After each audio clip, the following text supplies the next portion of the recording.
இயேசு ஜீவிக்கிறார். சுவிசேஷ ஊழியம் வழங்கும் ஜீவ வார்த்தைகள். கிறிஸ்துவுக்குள் பிரியமானவர்களே, ஆண்டவராகிய இயேசு கிறிஸ்து நாமத்தில் உங்களை யாவரையும் அன்போடு வாழ்த்து வரவேற்கிறோம். இயேசு ஜீவிக்கிறார் ஊழியத்தின் சார்பாக ஜீவ வார்த்தைகள் நிகழ்ச்சிக்கு வந்திருக்க உங்களை கர்த்தர் ஆசீர்வதிப்பாராக. ஒவ்வொரு வாரமும் இதே நேரத்தில் இந்த வார்த்தைகளை கேளுங்கள், அனைவரை கேட்க செய்யுங்கள். ஊழியத்தில் பயன்படுத்த விரும்பினாலும், எங்களுடைய வெளியீடுகள் தேவையானாலும், பத்திரிகை தேவையானாலும் எங்களோடு தொடர்பு கொள்ளுங்கள்.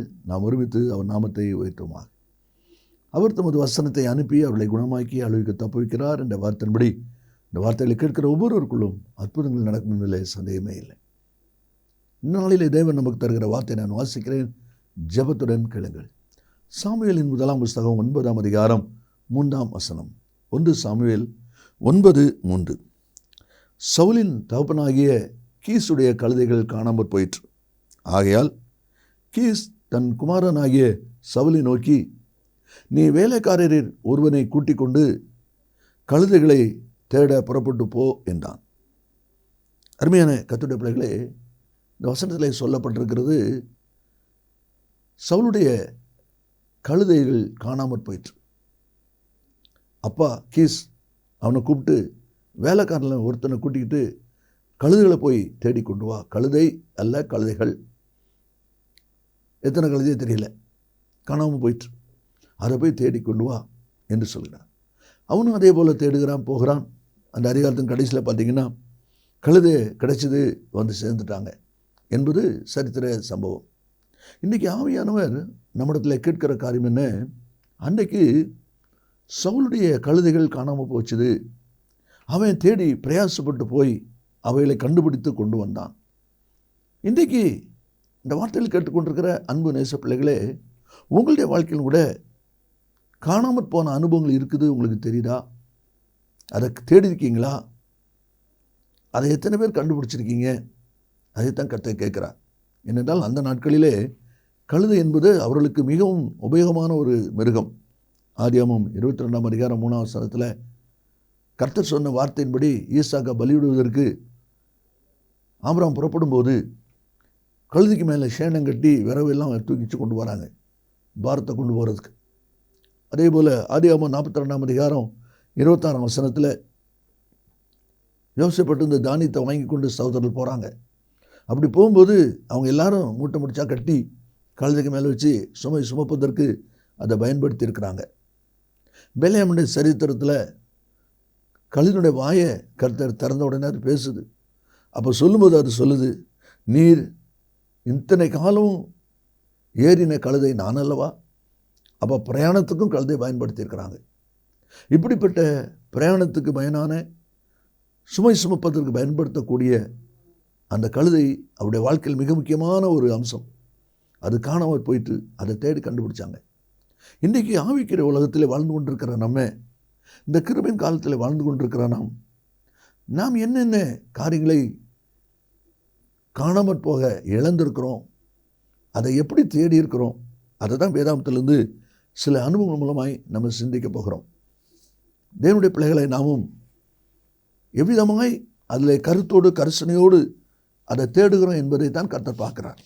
முதலாவது யோபின் புஸ்தகம் 23ஆம் அதிகாரம் 8-9 வசனத்தை நாம் வாசிக்கும்போது, இதோ நான் முன்னாக போனாலும் அவர் இல்லை, நான் பின்னாக போனாலும் அவரை காணேன், இடதுபுறத்தில் அவர் கிரியை செய்தும் அவரை காணேன், வலதுபுறத்தில் நான் அவரை காணாதபடி ஒளித்திருக்கிறார்.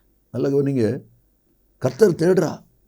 ஆண்டோடைய பிரசன்னத்தை உணர முடியலையே, கர்த்தரை கண்டுபிடிக்க முடியலையே. முன்னால் போனாலும் இல்லை, பின்னால் போனாலும் இல்லை, இங்கே போனாலும் இல்லை, இங்கே போனாலும் இல்லை.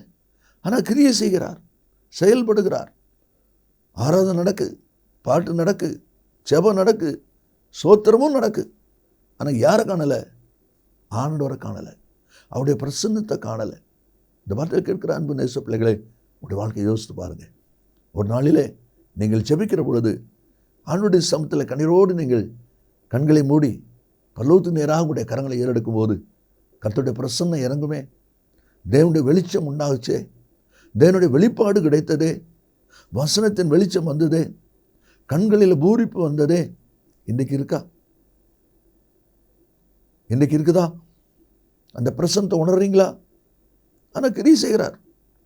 வேலை நடக்குது, அது பாட்டுக்கு நடக்குது, ஆராதனை எல்லாம் நடக்குது, பழக்கத்தின்படி எல்லாம் நடக்குது. ஆனால் தேவனிடத்தில் அந்த கலிகூறுதல் இருக்கிறதா, அந்த மகிழ்ச்சி அனுபவம் இருக்கிறதா என்பதை யோசித்து பாருங்க. அதைதான் தேவனுடைய வார்த்தையில் நம்ம வாசிக்கிறோம். இன்றைக்கி அதை எவ்விதமாய் நாம் செயல்படுகிறோம் என்பதை யோசித்து பாருங்க. எரேமியா 2ஆம் அதிகாரம் 13ஆம் வசனத்திலே கர்த்தர் சொல்றாரு, ஜீவ தண்ணீர் ஊற்றாகி என்னை விட்டு விட்டார்கள். அவர் ஏங்கிக் கொண்டிருக்கிறார். ஜீவ தண்ணீர் ஊற்றாகி என்னை விட்டு விட்டார்கள். ஓசியா 8:14 வாசிக்கிறோம். இஸ்ரவேல் தன்னை உண்டாக்கினவரை மறந்து கோவில்களை கட்டுகிறான். கோவில் எதுக்கு? ஆராதனை செய்வதற்கு, ஸ்துதி சோத்திர பலி செய்வதற்கு. அப்போ ஆடல் இருக்கு, பாடல் இருக்கு, ஆராதனை இருக்கு, எல்லாம் இருக்கு. ஆனால் யார் இல்லை? கர்த்தர் இல்லை. என்னை உண்டாக்கினவரை மறந்து கோயில்களை கட்டி கொண்டிருக்கிறான். இன்னைக்கு எத்தனை பேர் காணாமற் போன தேவனுடைய பிரசன்னத்தை தேடிக்கொண்டிருக்கீங்க? கண்டுபிடிச்சிங்களா? சில சமயம் இருக்கும், சில சமயம் இருக்காது. அப்படி நிர்விசாரமாக இருக்கீங்களா? இன்றைக்கு யோசித்து பாருங்கள். அவனுடைய பிரசன்னத்தை இழந்திருக்கிறவர்கள் அதை திரும்ப நீங்கள் பெற்றுக்கொள்ளணும்னு கர்த்தர் எதிர்பார்க்கிறார். ஓசியா 13:6 தங்களுக்கு இருந்த மேய்ச்சலில் திருப்தியானார்கள். திருப்தியான பின்பு அவருடைய இருதயம் மேட்டுமையாயிற்று, அதனால் என்னை மறந்தார்கள். மறந்திருக்கீங்களா? யோசித்து பாருங்கள் எவ்விதமாய் நீங்கள் செயல்படுறீங்க. அதுதான் எரேமியா 12:2 நம்ம வாசிக்கிறோம். நீர் அவர்கள் வாய்க்கு சமீபம், உள்ளந்திரிகளுக்கோ தூரம். வாய்க்கு சமீபம் என்றால் பாட்டு, ஆராதனை, சோத்திரம் எல்லாம் இருக்குது. ஆனால் உள்ளம், இருதயத்திற்கு தூரம். காரணம், பிரசன்னை இல்லை. இன்றைக்கி பிரசன்னை இழந்திருக்கிறவங்க அதை பெற்றுக்கொள்ள வாஞ்சிப்பீங்களானா உங்களுக்கு அது நல்லது. ரெண்டாவதாக எழுந்திருக்கிற அந்த கழுதின் அனுபவம் என்ன? ஆதியாகமம் 13ஆம் அதிகாரம் 11ஆம் வசனத்திலே விடமாய் வாசிக்கிறோம். ஆதியாகமம் 13:11 லோத்து யோர்தானுக்கு அருகான சமபூமி முழுவதையும் தெரிந்து கொண்டு கிழக்கே பிரயாணப்பட்டு போனான். இப்படி அவர்கள் ஒருவரை விட்டு ஒருவர் பிரிந்தார்கள். அவர்கள் ஒருவரை விட்டு ஒருவர் பிரிந்தார்கள். குடும்பம் பிரிஞ்சு கிடக்கு. காணாமற் போன கழுதையில் ரெண்டாவது காணாமற் போன கழுதை என்னது? குடும்ப ஐக்கியம் இல்லை, குடும்ப நல் உறவு இல்லை, குடும்பத்தில் அந்யோன்யம் இல்லை. ஒருவரை விட்டு ஒருவர் பிரிந்தார்கள். குடும்பத்தை ஆண்டவர் ஏதேனில் ஏற்படுத்தினார். குடும்ப உறவை மகிழ்ச்சியாக இருக்கணும் என்பதற்காக மகிழ்ச்சியின் தோட்டத்தில் ஆண்டவர் ஏற்படுத்தினார். ஆனால் இன்றைக்கு அந்த குடும்ப ஐக்கியம் எவ்விதமாக இருக்கிறது? கணவன் கழுதை தேடுறீங்களா? அவங்க வேலை, நம்ம வேலை சொல்லிகிட்டு இருக்கீங்களா? அப்படி நீங்கள் சொல்வீங்கன்னா ஒரு நீங்கள் உங்களை திருப்திப்படுத்திக்கலாம். ஆனால் ஆவியான தூக்கத்தோடு இருக்கிறார். என்னால் தெரிந்து கொள்ளப்பட்ட என் மகன், என் மகள் குடும்பத்தின் ஐக்கியத்தை இழந்து அதை தேடணுங்கிற சிந்தை கூட இல்லாமல் மீண்டும் அந்த குடும்ப ஐக்கியத்தை நம்ம உருவாக்கி கொள்ளணும், ஏற்படுத்தி கொள்ளணுங்கிற ஒரு நினைவு கூட இல்லாமல் இருக்கிறானே என்று சொல்லி ஆவியானவர் அங்கலாய்த்து கொண்டிருக்கிறார். காணாமல் போன கழுதையை நீங்கள் தேடணும் என்று சொல்லி கர்த்தர் விரும்புகிறார். யோபு 5:24 வாசிக்கிறோம். உம்முடைய கூடாரம் சமாதானத்தோடு இருக்க காண்பீர், உம்முடைய வாசஸ்தலத்தை விசாரிக்கும் போது குறைவை காண மாட்டீர். என்ன அருமையான ஒரு வாக்கியம், என்ன அருமையான ஒரு வாக்கியம். இன்றைக்கு உங்களுடைய குடும்ப ஐக்கியம் எவ்விதமாக இருக்கிறது என்பதை யோசித்து பாருங்கள். 1 தீமோத்தேயுவில் பவுல் எழுதும்போது 3ஆவது அதிகாரத்தில் 4, 5, 6 அப்படி சில வசனங்களை நீங்கள் எடுத்து வாசிங்க. சொந்த குடும்பத்தை அடத்தலைன்னா சபை எப்படி நடத்துவான்னு கேட்டிருக்கு. நாம் தேவனுடைய பிள்ளைகள் ஒரு குடும்பமாய் ஐக்கியமாய் இருக்க வேண்டும் என்பதை ஆண்டவர் எதிர்பார்க்கிறார். ஒருவேளை லோத்து பிரிஞ்சு போயிட்டான், அதோடு அந்த ஐக்கியம் போயிட்டுதா என்று சொன்னால் இல்லை. கழுதை தேடி கண்டுபிடிச்சான். ஆபிரகாம் கண்டுபிடிக்கிறார். எப்படி கண்டுபிடிக்கிறாரு? 14ஆவது அதிகாரத்தில் நீங்கள் வாசிப்பீங்கன்னா சத்துருக்கள் வந்து லோத்தையும் அவனோடு கூட சேர்ந்து பிடிச்சி கொண்டு போயிட்டாங்க. அப்போ அதில் ஒருத்தன் தப்பனை ஓடின்னு சொல்கிறான், ஐயா அந்த மாதிரி லோத்து அவனுடைய குடும்பம் எல்லாரையும் சத்துருக்கள் பிடிச்சி கொண்டு போயிட்டாங்க. 14ஆம் அதிகாரம் 13, 14 வசனங்களை நீங்கள் வாசிப்பீங்கன்னா ஆபிரகாம் தன் கைப்படிந்தவர்களாகிய, தன்னால் வளர்க்கப்பட்டவர்களாகிய 318 பேருக்கு ஆயுதம் தரப்பிச்சு அவங்கள விரட்டிக்கிட்டு போய் அவங்கள துரத்தி லோத்தையும் அவனோடு கூட சேர்ந்து மீட்டு கொண்டு வராங்க. அதான் குடும்ப ஐக்கியம். மீண்டும் அந்த காணாமற் போன கழுதை கண்டுபிடிக்கப்பட்டது. இந்த வார்த்தை கேட்கிற அன்பு தேச பிள்ளைகளே, உங்களுடைய குடும்ப ஐக்கியம் எவ்விதமாக இருக்கிறது என்பதை யோசித்து பாருங்கள். கர்த்தர் அதை எதிர்பார்க்கிறார், கர்த்தர் அதை விரும்புகிறார். இனி மூன்றாவது ஒரு அனுபவத்தை நாம் வாசிப்போம். அப்போஸ்தலர் 15வது அதிகாரம் 39வது வசனம். அப்போஸ்தலர் 15வது அதிகாரம் 39வது வசனம். பவுலுக்குள்ளும் பர்னபாவுக்குள்ளும் இதை பற்றி கடும் கோபம் உண்டபடியினால் அவர்கள் ஒருவரை விட்டு ஒருவர் பிரிந்தார்கள். ஒருவரை விட்டு ஒருவர் பிரிந்தார்கள். அந்த வசனம் சொல்கிறதை நாம் அதில் பார்க்குறோம். இருவரும் ஊழியத்துக்கு தெரிந்து கொள்ளப்பட்டு ஊழியத்தின் காரியங்களை செய்து கொண்டிருந்தாங்க. ஆனால் இப்போது மார்க்குங்கிற ஒருத்தன் யோவான், அவனை கூட்டிகிட்டு போகணும்னு சொல்லி பர்னபா சொல்கிறாரு. இல்லை, அவன் வேண்டாம், முந்தி நம்ம கூட்டிகிட்டு போனோம், அவன் வரல, அதனால் அவன் வேண்டாம் அப்படின்னு சொல்லி பவுல் சொல்கிறார். இதுதான் பிரச்சனை. ஆனால் இதில் பிரிந்தார்கள். அப்படின்னால் சகோதர சிநேகத்தில் பிரிவு. இன்றைக்கி சகோதர சிநேகத்தை காணவில்லை. யோசித்து பாருங்கள். ஒரு நாளில் நீங்கள் எவ்வளோ ஃப்ரெண்ட்ஷிப்பாக இருப்பீங்க, எவ்வளோ ஒரு ஐக்கியமாக இருந்தீங்க. உங்களுக்குள்ள ஒரு ஒளிவு மறைவே கிடையாது. அப்படி டிரான்ஸ்பரண்டாக அப்படிப்பட்ட ஒரு தெளிவான இருதயத்தோடு இருந்தீங்க. ஆனால் இன்றைக்கி அந்த இருதயம் இருக்கா? அந்த சகோதர சிநேகம் இருக்கா? அன்றைக்கி கழுதை காணாமல் போனது போல் சகோதர சிநேகம் காணாமல் போயிட்டுதே. ஒரு சின்ன காரியத்தில் இவன் அவனை சேர்க்கணுங்கிறான், இவன் வேண்டாங்கிறான். இவ்வளோதான் பிரச்சனை. சகோதரர்கள் ஒருவரை விட்டு ஒருவர் பிரிந்தார்கள். உங்களுடைய வாழ்க்கை யோசித்து பாருங்கள். நீங்கள் எத்தனை பேரை வச்சு பிரிஞ்சிருக்கீங்க? இன்றைக்கி அந்த ஐக்கியம் இருக்குதா? ஆண்டவர் விரும்புகிறார். உன் சகோதர சிநேகம் வேணும்.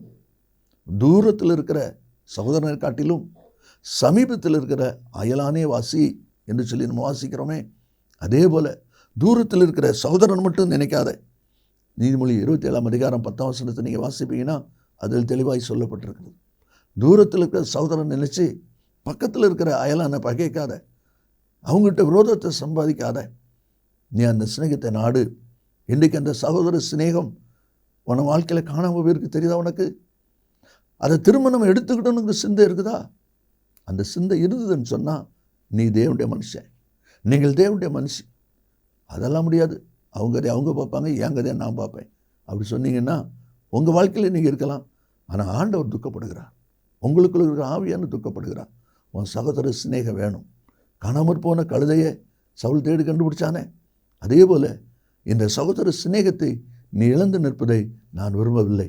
நீ மீண்டும் அதை பெற்றுக்கொள்ள வேண்டும் என்று சொல்லி தான் ஆவியானவர் இந்த வார்த்தையை பேசி கொண்டிருக்கிறார்.